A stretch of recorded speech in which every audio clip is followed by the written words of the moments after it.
Hello and welcome. I'm Warren Call, the President and CEO of Traverse Connect. On behalf of our Board of Directors, thank you for tuning in today to watch the final round in the Scaling Business Award category of this year's Scale Up North Awards. The Scale Up North Awards recognize and celebrate the vibrant and varied companies doing business up north, their achievements, and their impact on the community and our growing economy. This is an important annual event for us at Traverse Connect, and I'd like to thank everyone who's participated in the awards thus far, and also to congratulate our top 3 finalists in this award category: Higher Grounds Trading Company, Shorts Brewing Company, and Traverse City Whiskey Company. Very impressive companies to have with us today. I'd also like to thank our sponsors for making the Scale Up North Awards possible. Thanks to our presenting sponsors, Hagerty, Northwestern Michigan College, and Priority Health. Thanks also to Maine Content and Heritage Broadcasting, as well as the Record Eagle for their media sponsorship. And of course, thank you to our in-kind sponsors listed here. With us for this event today, we have all 10 of the Scale Up North judges. I'm going to introduce them now. Janice Adams from Danbrook Adams Raymond, Matt Bullock of Tentcraft, Tim Duttmers from Venturi, Andrew Gurecki of Superior Physical Therapy, Todd Key from Hagerty, Andrew Coleman from Image 360, Jen Seaman with Priority Health, Barbara Showman from SCORE, Mark Stevens from Interactive Aerial, and Elizabeth Sonnabend from NMC. Thanks to the judges for joining us today and for your incredible hard work throughout this program. I'd like to now turn things over to Shea Pataja, co-founder of Fulfillment and Chief Experience and Marketing Officer, as well as radio show co-host at Prout Financial Design. Shea will be our discussion moderator for today's Scaling Business Awards finals. Shea, thanks for joining us. We're excited to see these companies, and over to you. Thanks, Warren. Hello, my name is Shea Pataja. It's great to be here. This is my second year hosting the discussion. Of course, we're virtual again, but hey, the show must go on. Am I right? Yeah. All right, the 3 companies joining me today are the top 3 finalists in the Scaling Business Award category, and I want to congratulate all of them for making it this far. It's a really big deal, and it's super exciting. I've been looking forward to this discussion since I found out who they were going to be. And I have to admit, I was confused as to what to drink this morning, like a shot of whiskey, a beer, or a coffee. I'll let you figure out which one I chose. But in order to be a part of this award category that supports the Grand Traverse region businesses that are scaling and growing, there are 3 things that they needed to compete: 5 or more years in business, at least 500,000 in revenue in 2020, and have no more than 150 employees. Joining us today, I have Chris Treater, the co-founder of Higher Grounds, Joe Short, founder of Shorts Brewing Company, and Chris Fredrickson, the managing director of Traverse City Whiskey. So welcome, you guys. Really happy to be here. And we're going to introduce you to everybody with a short video right now.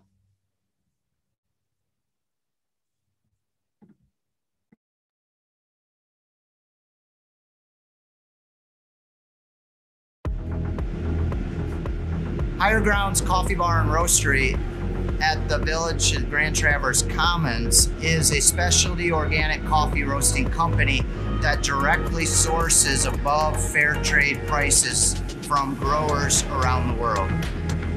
The thing that's unique about Higher Grounds Coffee is our commitment to sustainability and quality. We believe in order to be sustainable as a planet, we need to sustain the people, the place, and the planet, and provide the most high quality product that our partners and ourselves can create. That brings with it a delicious cup of coffee that thousands of people around the country currently enjoy, that's produced and crafted by small scale farmers from Africa to Indonesia to Latin America. Higher Grounds Coffee is available in a plethora of grocery stores, restaurants, cafes, and establishments all throughout Michigan and the Midwest. You can also find us online at highergroundstrading.com. And if you're in Traverse City, stop by the Village of Grand Traverse Commons, come visit our coffee bar.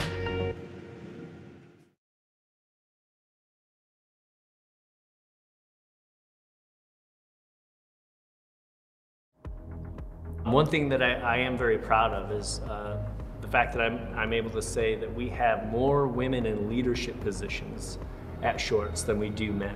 We put the right people in the right places. The other thing that I think a lot of people wouldn't know about Shorts is that we're a for-profit company that really works as a nonprofit. Generally speaking, it's funny where we ended up, that we both are very happy with where we are, this isn't about making a ton of money anymore. This is about community engagement. For the last 5 years, we've given away more money than what we've made every year. We all do good when we all do good. The more we can use our talent and resources to help spread throughout our community, through other businesses or other nonprofits, we're raising that tide, and we're all going to kind of grow and benefit together. Have you heard the Magic Penny song? I have. Magic Penny, hold it tight and you won't have any. Oh, Lend yeah. it, spend it, and you have so many. Oh, there you go. So, the Magic Penny. So, yep, the Magic Penny approach, that's what we'll go for.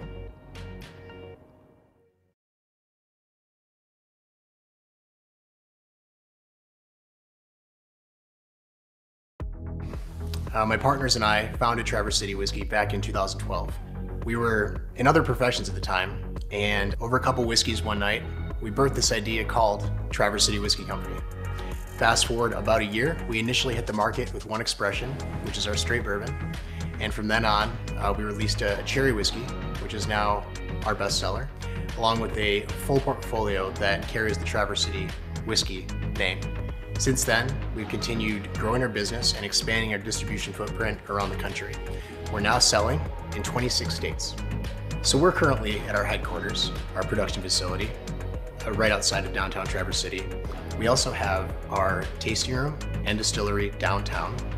We have a gift shop, or a tasting room and cocktail bar, down in Detroit called The Outpost. And we're also about to break ground on the largest family-owned distillery north of Kentucky, which is the former Cherry Growers processing facility just north of downtown. It's a 35,000 square foot building on 35 rolling acres, and will be a beautiful place to host people from all around the world.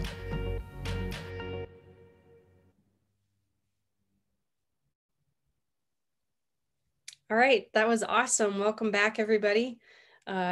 I really cannot wait for everything to open up so that we can be out experiencing all of your businesses even more. We're going to go ahead and start the Q&A. So if Joe and Chris can go ahead and unmute and show your video, that'd be great. And we'll get going. Welcome, you guys. How's everyone doing? Can I hear you? Hello, good morning. Hello. Howdy. Morning. All right. Just waiting on Chris Treater there. All right. I want to know, the first question is, so we just got your little short video, which is great. It gives us a nice live snippet of what you do and what makes you come alive. Can you tell us a little bit more about what your company does and why it motivates you? So what's the key motivator that gets you up out of bed every morning and you just go for it every day? Joe. First come, first serve. Okay. So for me, a big part of where everything comes from, the core, is loving what you do and loving where you live. So I got into this just as a simple craft brewer, and I love living in northern Michigan and Antrim County because I think it's one of the most beautiful places in the world because we're surrounded by so much nature and water.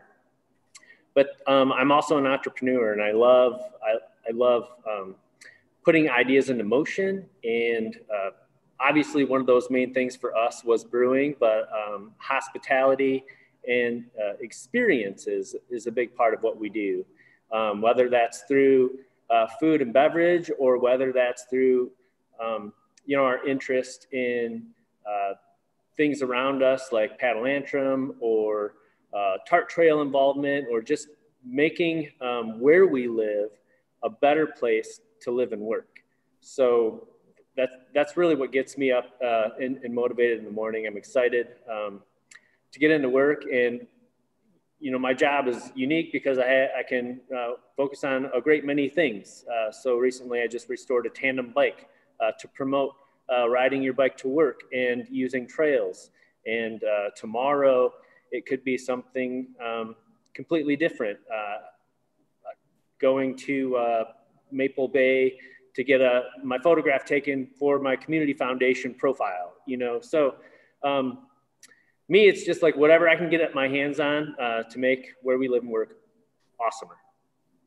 Well, you've done a really good job at it. You're a destination location, that's for sure. All right, which of the Chris's?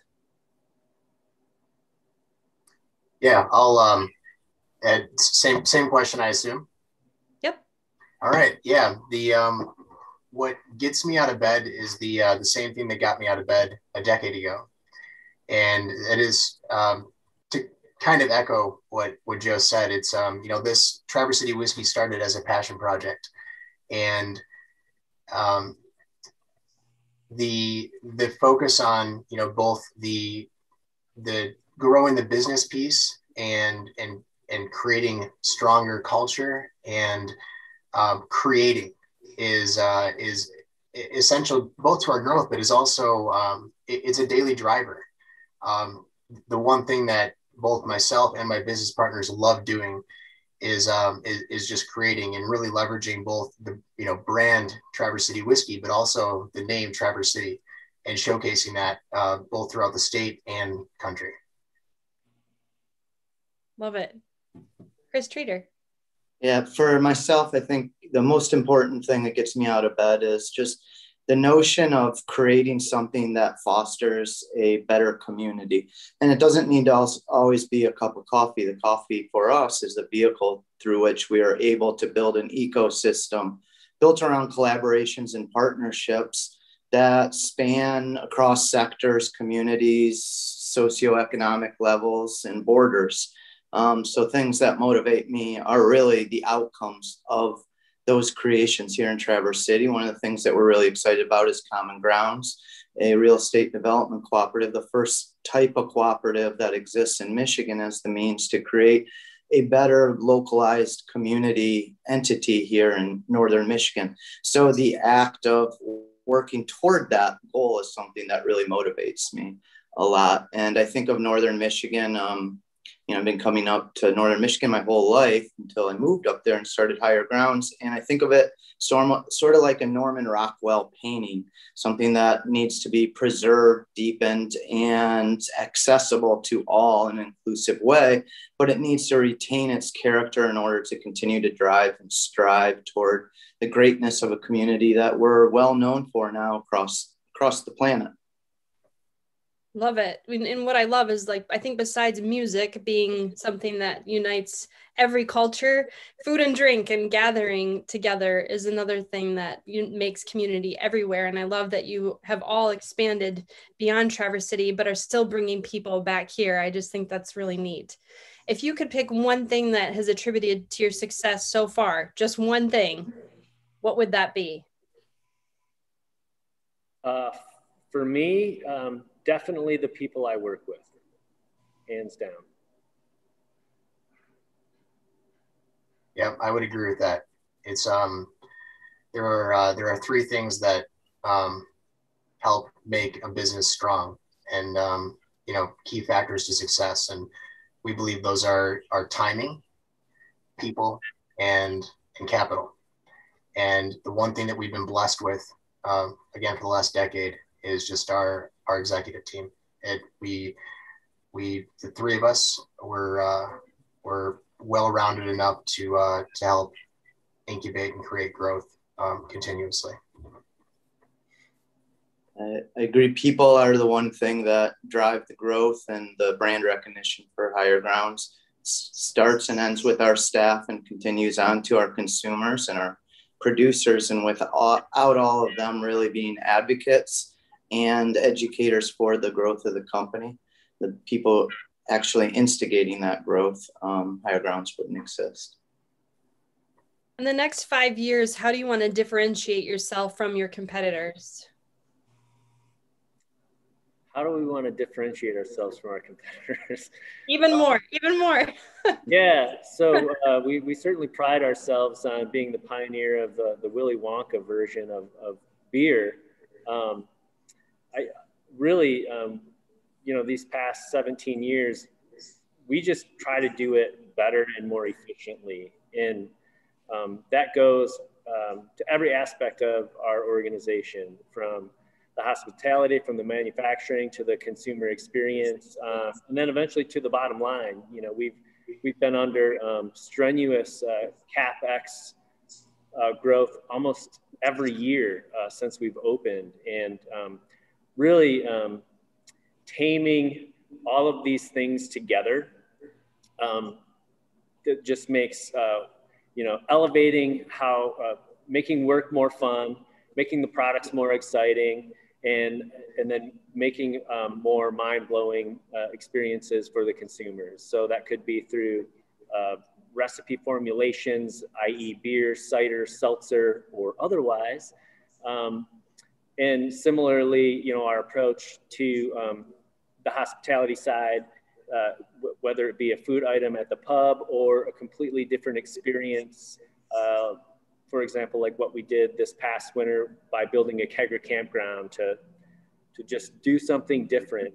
So I would say just to continue to innovate and make our organization more efficient and continue to make it even a more enjoyable and rewarding experience and place to work. Great. Yeah, and for Traverse City Whiskey, I believe our differentiator in the next 5 years is going to be guest experience. We've adopted a culture that we're naming Northern Hospitality, that we've named Northern Hospitality. And a lot of that leans on treating every guest, whether that's a customer, the FedEx driver, or fellow employees, with both, respect, admiration, and just a warm, welcoming greeting. And we're in the process of building our new facility, and our differentiator at that facility is going to be creating the welcoming, but almost from a tour standpoint, kind of dumbing down the narrative of the chemistry behind distillation and making everything easy to understand and welcoming and approachable.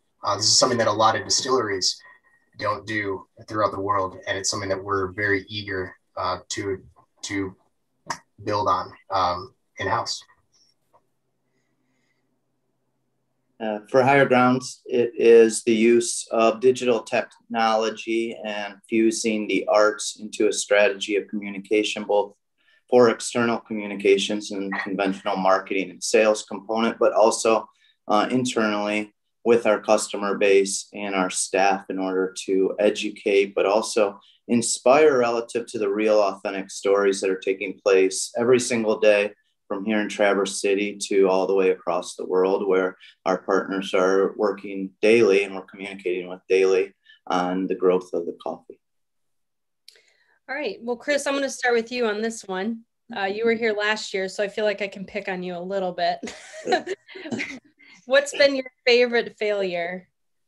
My favorite failure, probably, I'm going to pick one of them. My favorite failure probably is a tough one because it has been painful, and it's been the failure to cross the second stage ceiling of businesses. When you get to a certain stage and you need systems and you need policies and procedures, you need all the things that a larger business need to have in place in order to scale your growth past that. A couple of years ago, our growth was continuing to be astronomical, but we hit that stage in growth where we needed those systemic elements in place that I had never created. And so not creating that was a major failure, a major painful failure. Anyone in my seat can attest to when that happens. It is not fun.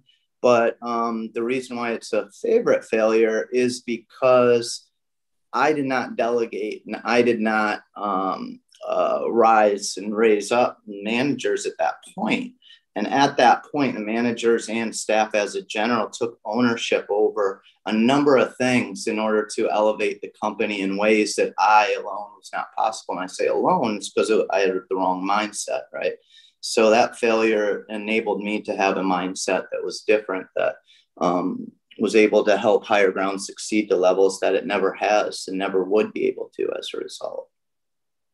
Well, thanks for going first. Who would like to be next on failures, the favorite failure? I can go. So I thought about this question a lot because I feel like in general, there's failures that happen every day that are really just part of the process of being an entrepreneur in a business, learning and growing. So I'll pick one that was, it's very specific to beer. And it kind of started with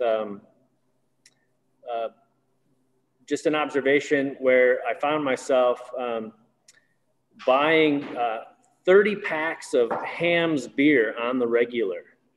And then I was like, why am I doing this? Because I own a brewery that makes really great beer. And our version of that beer was called Locals Light. And when it was one of the first beers that I've ever made. And from its transition to the pub, to the production format, it lost certain elements that made it where I wanted it to go. And because there was communication or maybe we weren't in alignment from leadership to production to quality staff, it was sort of like an agree to disagree. No, the product's fine. And I was like, I don't really think it is. But what we're going to do is we're going to make a whole new product, and it's going to be called Vintage Premium Lager, because at this phase in the craft beer world, you know, it was very hard to compete on the highest selling SKUs, which were like IPAs. So my thought process was like, well, let's go attack the biggest beer style that exists.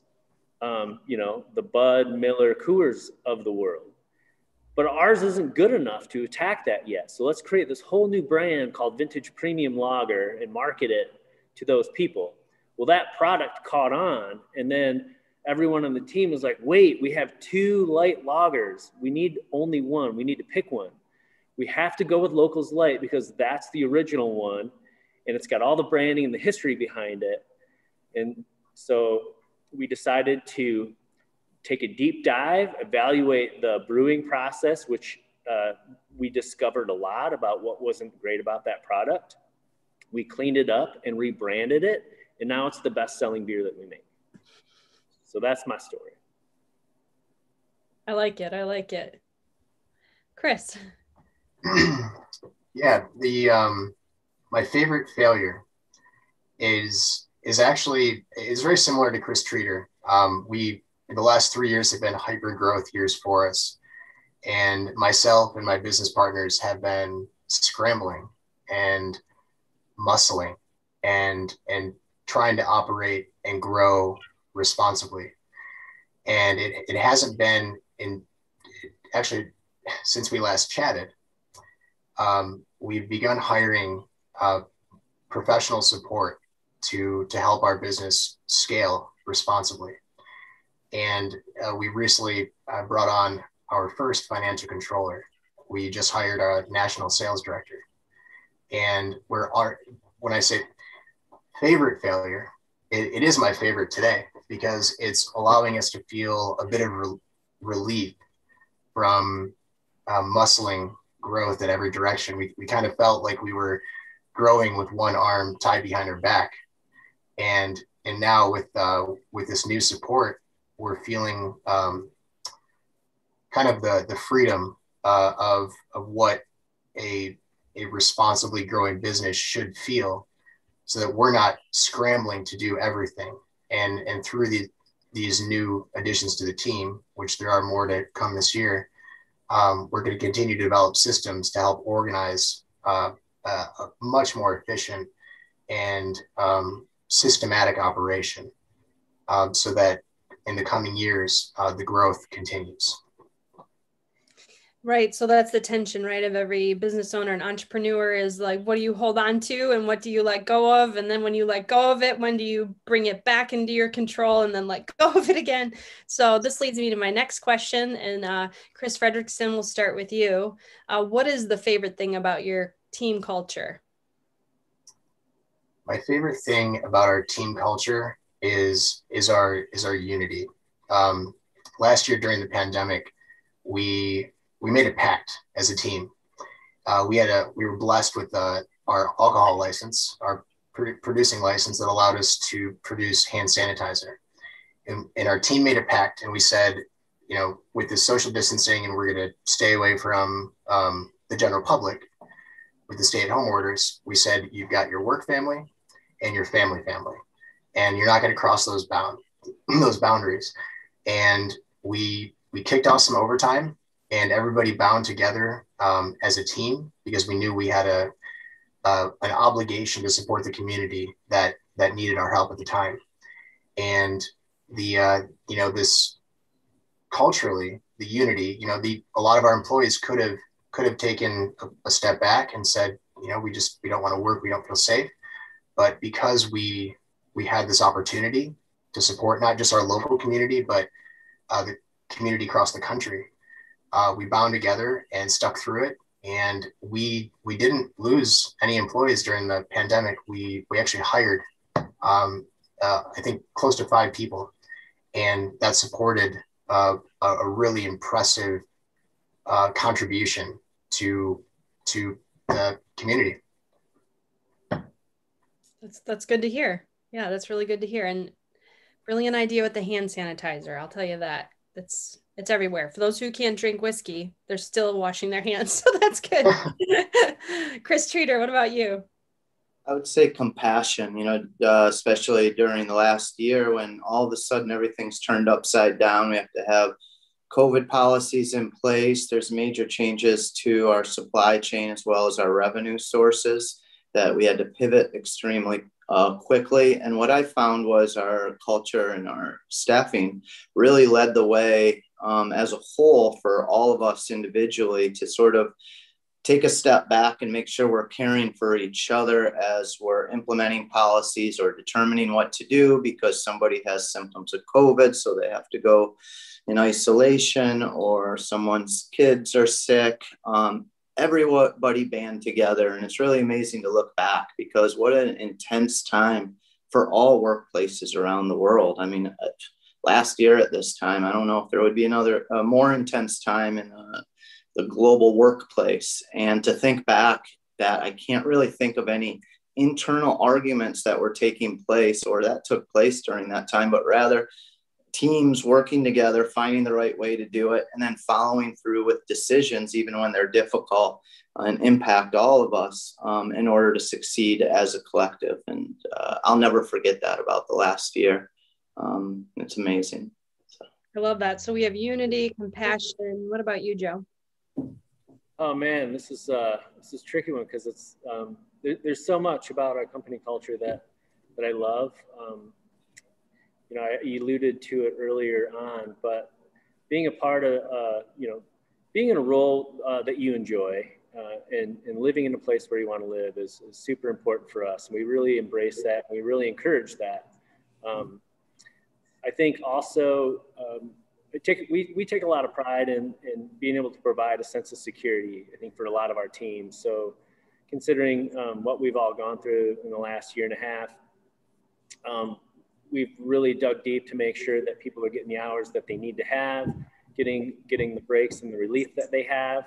And meanwhile, still contributing to, health programs and retirement programs so people can, have a fulfilling career here is really important for us.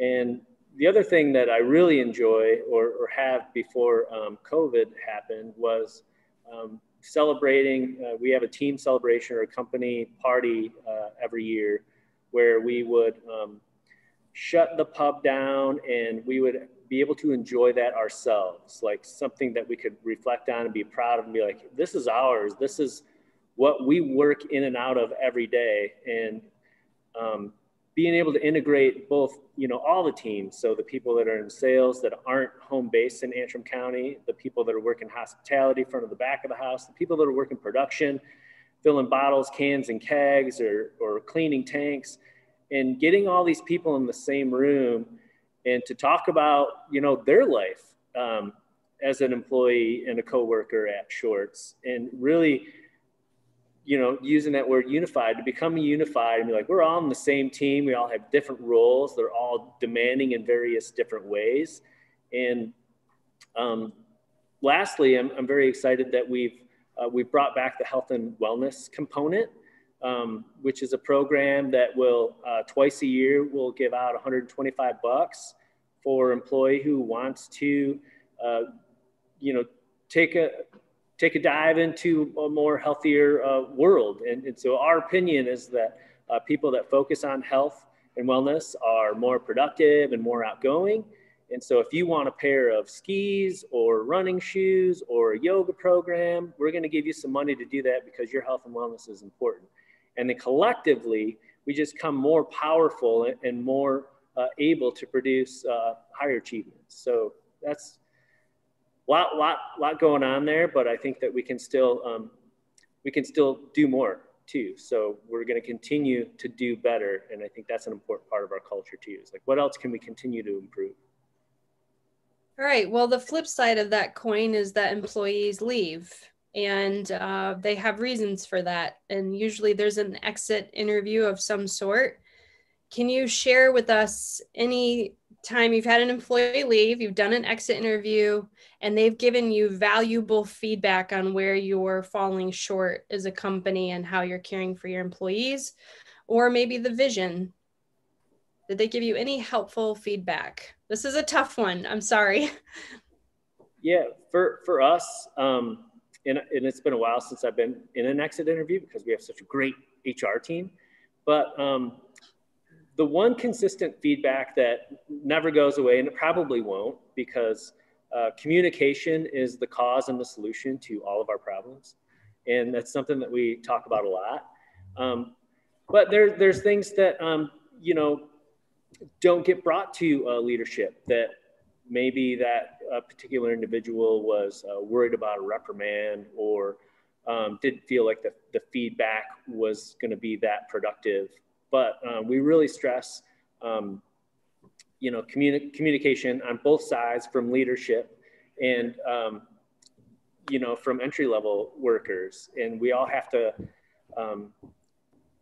really work hard at that. And so we've taken notes, and we have adopted sort of a philosophy among management team. Like, we have a lot of working managers. So the whole thing is like, we're interacting with our staff and our coworkers on a regular basis, so that we're not surprised if an employee leaves or becomes dissatisfied with their position.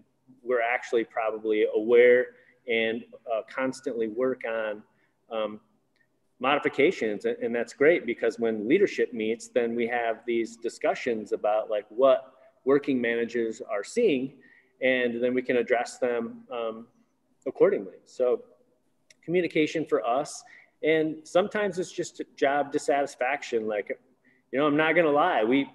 It's not all sunshine, lollipops, and rainbows at Shorts. Like, we go through tough times, and we, all businesses do, especially in crazy growth phases where we might be building a building or running out of space, and, we need to prioritize safety because there's not room to run a forklift in some spots where there used to be, or, we're working too many hours because we're short staffed, because staffing is always a challenge. And then you've got people that are dedicated, willing to sign up for extra hours, but that stuff wears on folks over time. So those are some of the examples that I have to offer, but I would say mostly, as long as we're communicating, we can address pretty much anything.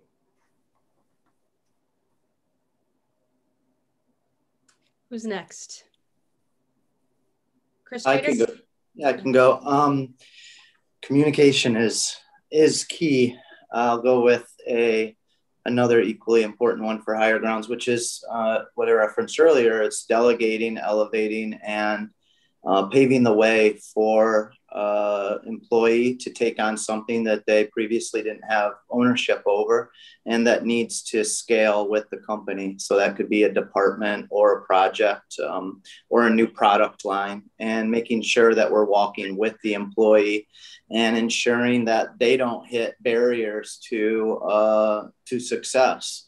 And so being able to knock those barriers down, but also get out of the way. And that is something that's key and that we're going to forever continue to work on, because as we grow, we're constantly learning about new things that we didn't even know.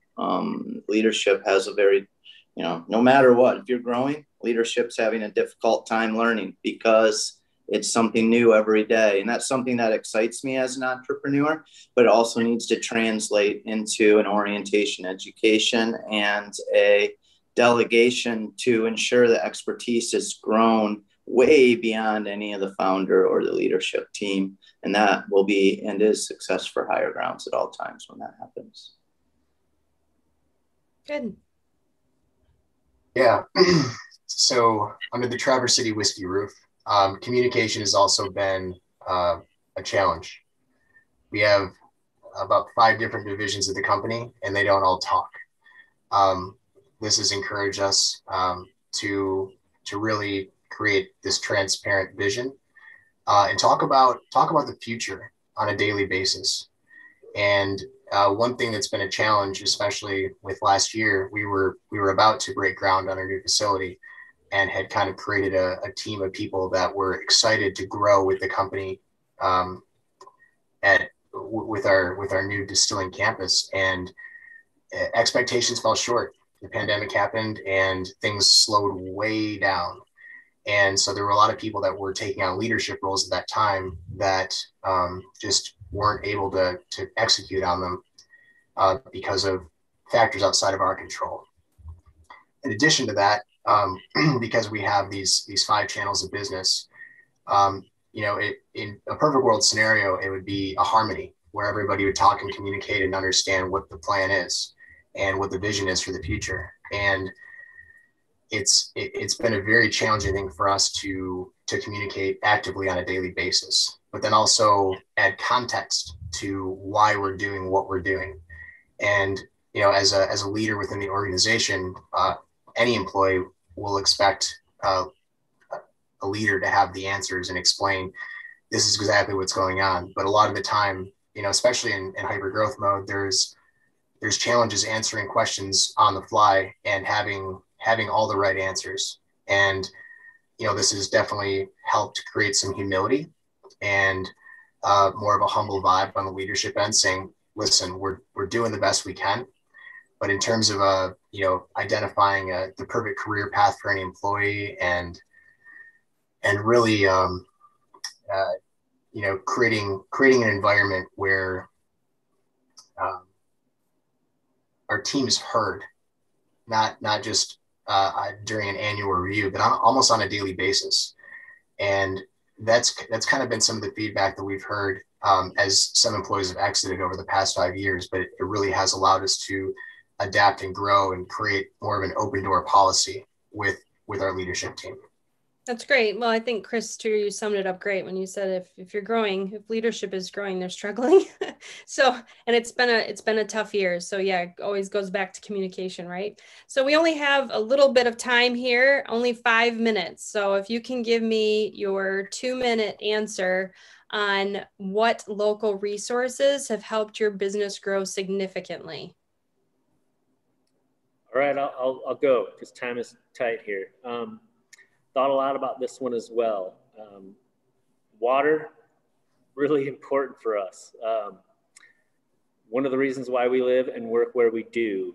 So we put a lot of product out there, and we're very thankful to have the water resources that we have. But to expand on that, we source a lot of our stuff from the Great Lakes region. So as close to as we can get to home, the better for us.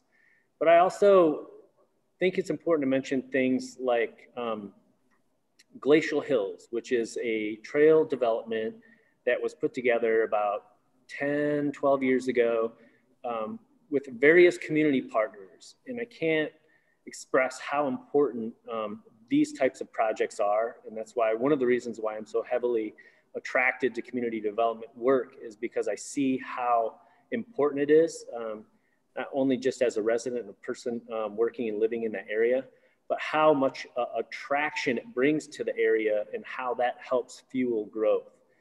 So that's one local resource for us that I think is really just imperative to have as a resident and as an employee.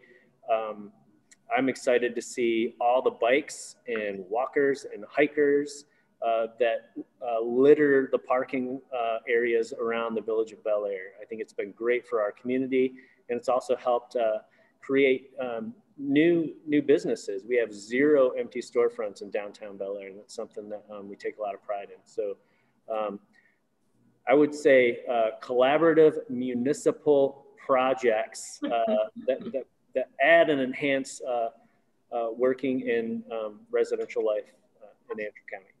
Great. Chris Streeter? Yeah, there's a number of resources that have been very helpful to us, especially in the last couple of years with the launch of Common Grounds Real Estate Cooperative that we're excited to be a part of. Everyone from the MEDC to USDA to the city of Traverse City to the county to private investors and developers such as Joe Sarafa to private businesses and entrepreneurs like Tony Boo and Commonplace Co-working Space, Groundwork Center for Resilience. There's so many people that have come together in order to create a collective vision to make something that no one business could do on their own, which is a multi-level real estate development that'll have revenue channels for each entity to help them in their individual sustainability, but also bringing people and tourism together. And those same individuals and same entities that cross sectors, we apply in many different projects that we do from Africa all the way to here at home. And we really believe that we're only as strong as the ecosystem of people, place, and community that we're a part of. And we're proud to be able to demonstrate that in a number of different ways, but also always strive to do a better job because success lies in collaboration and not competition. And we're lucky to have this community that offers a plethora of opportunities to collaborate. Thank you. And Chris Fredrickson. Yeah, I would say we have 2 abstract resources that have been very helpful with our growth. The first is people. We have a very bright team, and it's without the right people, without the right local people, we wouldn't be where we're at today. Additionally, another abstract resource that has helped our growth tremendously is brand Traverse City. And when we started our company back in 2012, Traverse City was not as well known as it is today. It was what a lot of our suppliers just looked at as a cool name.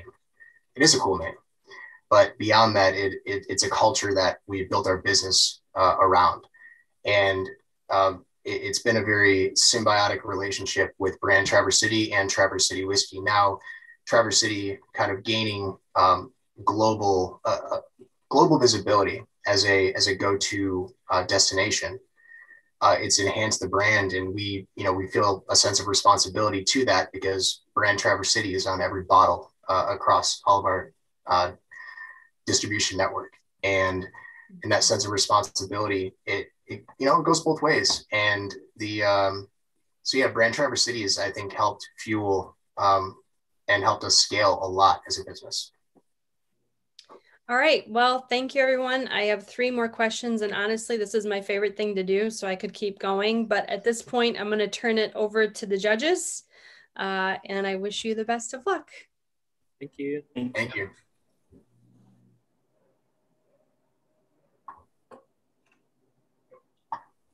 Hey, guys. Great to see you again. Likewise. So I will start us off because I did have one question. You guys obviously are offering great products and experiences in our area. You have great plans for the future.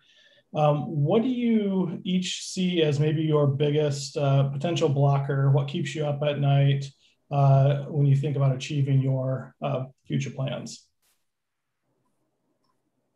Yeah, the thing that keeps me up at night, and it actually does keep me up at night, is a sense of responsibility to the organization, knowing that we have an opportunity to grow a lot, and there's a team that relies on us, and there's a community across the country that has expectations of who we are and what we represent. And there are about 1,000 things that go into managing that responsibly. And that is, I mean, quite literally something that keeps me up Monday through Friday in the middle of the night. That's a very good answer. I would say for me, you know, it would be the opposite of what makes us successful. So key people that may be moving on, systems breaking so the product doesn't go out and revenue doesn't come in. Maybe a potential quality control issue that was overlooked. So I have a lot of confidence in our team and in our ability to control these things.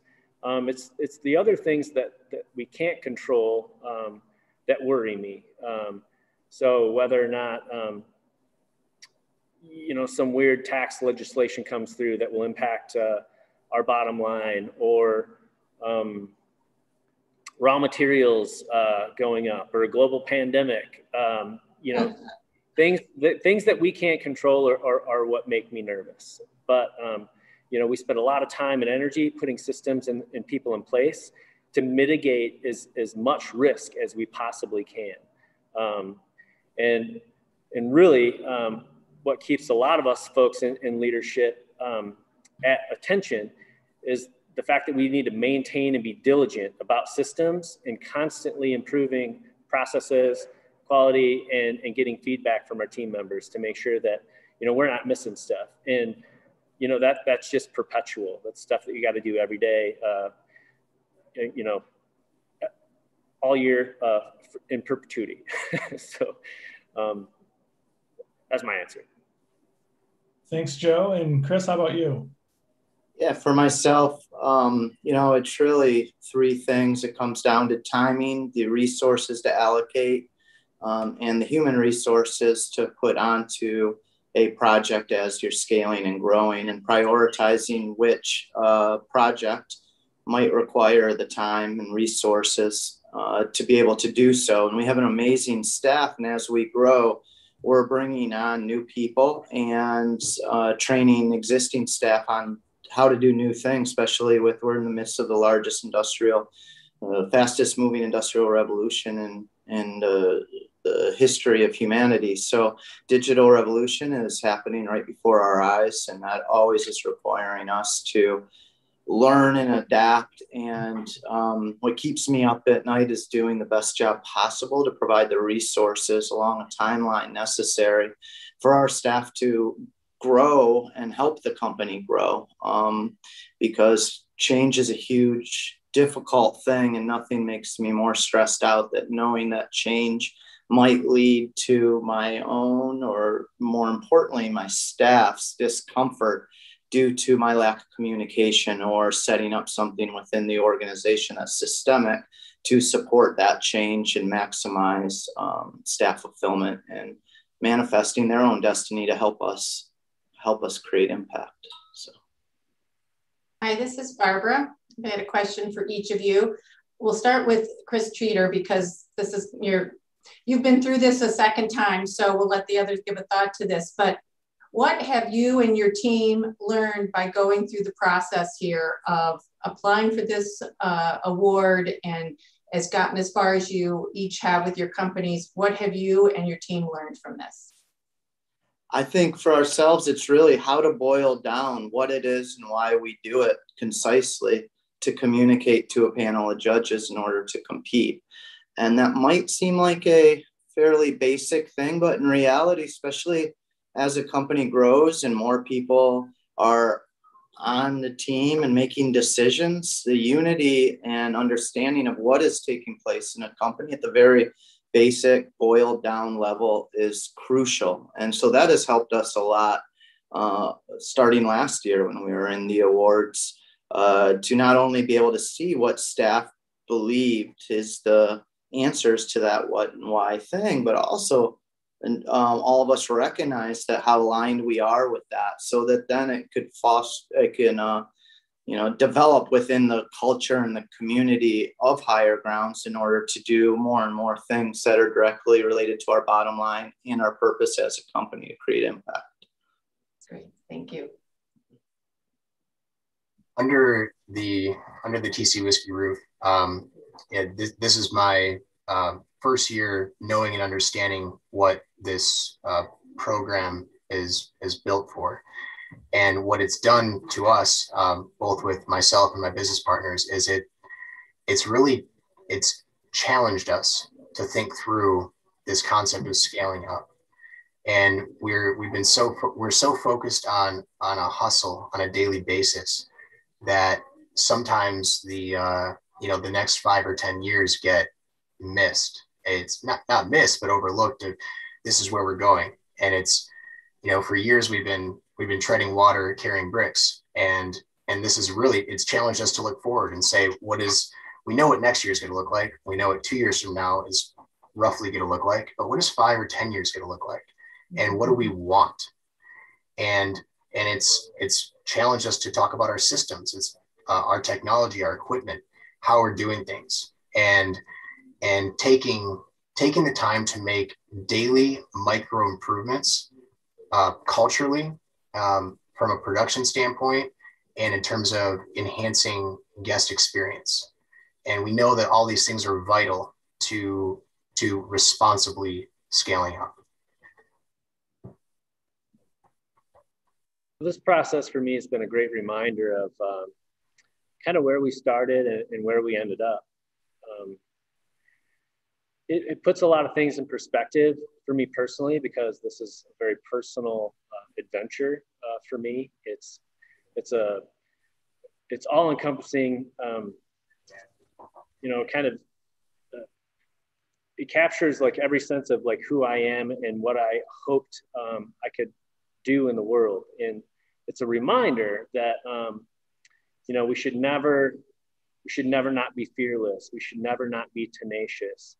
We need to maintain stamina. And more importantly, we need to remember, like, we set out to do big things and make an impact and make the world a better place through whatever economic and entrepreneurial vehicle that this may be right now. So for me, it was like, start with making beer and have an effect on human beings through this process that you love.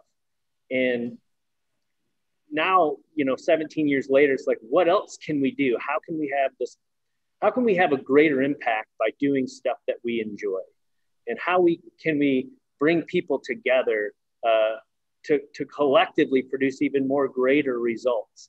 And I'm looking forward to that. And I'm honored to be a part of this, because it is that reminder. It's like, hey, we set out with, some shoestrings and some duct tape to try to see if we could make beer work in the most rural place in the state, probably.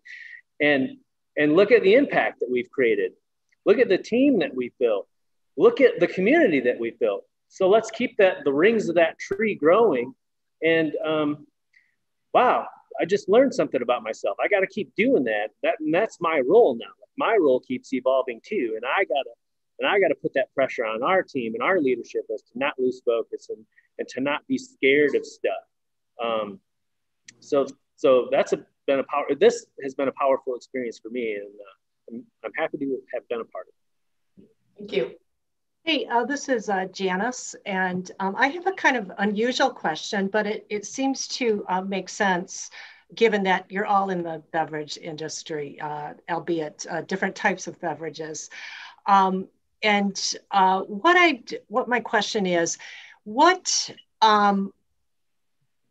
has there been an experience where a customer has said something to you about either your culture, your products, that has just resonated with you in a way that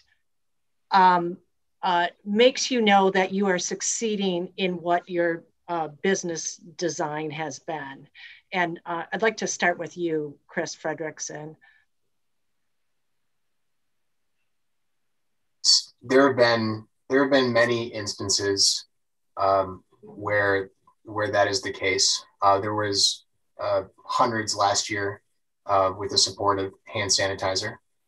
But beyond that, there is the number of emails that we get from people that were born and raised here or visited here from around the country that either see a bottle on the shelf or try one of our products, likely the cherry whiskey, because it's become such a powerful part of our portfolio.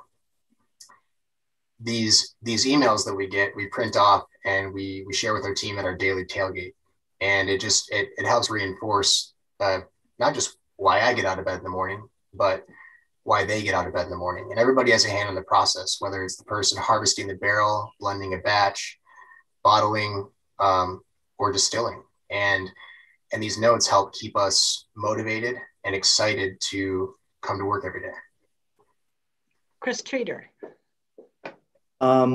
Yeah, we've gotten a lot of feedback since, for instance, since COVID started, people who are transitioning from buying in a grocery store to buying online from us. And when they get their thank you letter for buying online, we've had so many responses saying we are so excited to now be buying directly from you online. Due to COVID, we're not buying from a grocery store right now. And then any changes that we've had along the way or any stances that we've made in social media that has impacted our consumer base or our staff when we needed to say something that was of an opinion that was important to our brand, but maybe there'd be a segment of the population that wouldn't be so happy with it.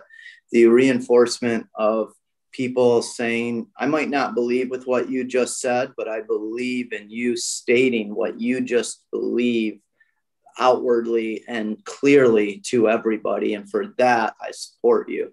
So even when people were saying they might not agree with something, they were very proud to support us because we would state an opinion and the brand means something. And so any changes that we've had during coronavirus or during COVID has been met with a lot of support. Contactless ordering.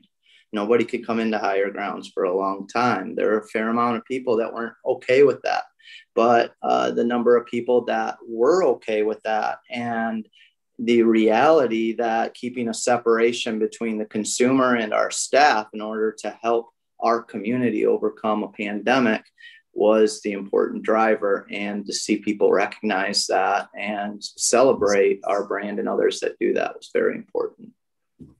Okay, and Joe Short.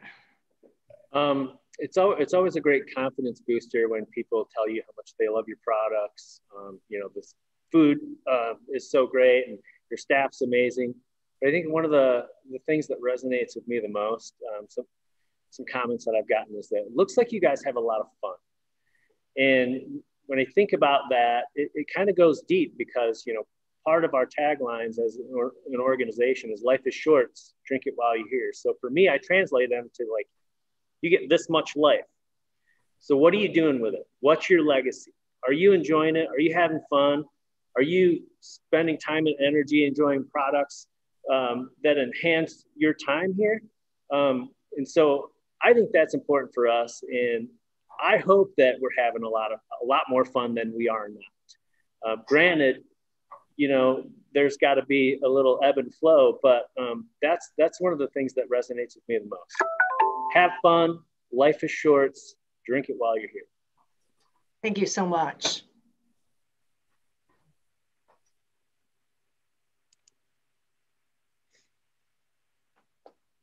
I'd love to ask a question unless we're out of time. Okay, Camille said time to wrap up. Well, hey, to each one of you, thank you so much. You guys just did a great job, and you have incredible businesses and really a lot to be proud of. Thank you. Thank you. Absolutely. Yeah, thank you. Thank you so much. To be a part of it. It's been our pleasure.